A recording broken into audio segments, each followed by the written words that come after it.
Willow, thanks for joining us. Hi, thanks, Rick. Willow, it seems a lot is happening in Thunder Bay right now. Let's start with this man found in the McIntyre River. What do we know about him so far? Well, I've been in touch with the man's family and leaders with Anishinaabe Nation here in Thunder Bay, and they have confirmed that it's a 21-year-old First Nations man.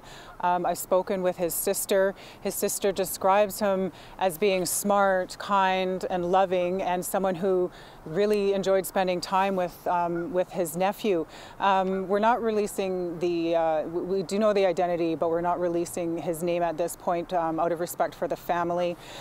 But his sister told me that she last saw him Thursday evening when he told her that he would be home in a couple of hours.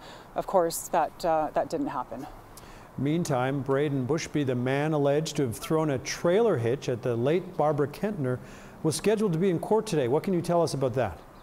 Right, so Braden was charged back in February with aggravated assault. He's had multiple court appearances since then, including today's. He wasn't in court, but his lawyer was there and requesting for the pathology report to be disclosed to him. So the pathology report has been completed for Barbara Kentner. We learned that today in court. The Crown is reviewing it, and that's going to determine whether or not the aggravated assault charge will be upgraded in this case, because she did die in July.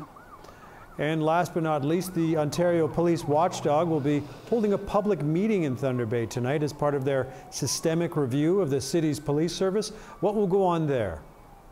So they're looking to hear from the public. This will be the first public meeting that they've had here in Thunder Bay since starting the review last year.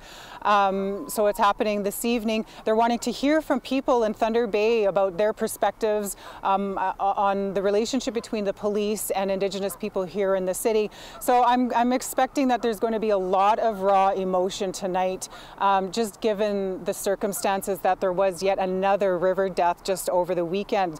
So I'm hearing a lot of frustration on social media.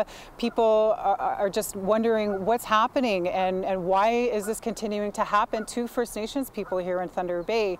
Of course, a big part of that, of the systemic review, is how the police are conducting these death investigations, just like the one that's happening now. So it's going to be quite an important meeting, and like I said, I'm expecting it to be a very powerful, emotional time for a lot of people here in the city. And of course, we're going to be bringing more on that tomorrow and the rest of the week. Willow, thanks for this. Thank you.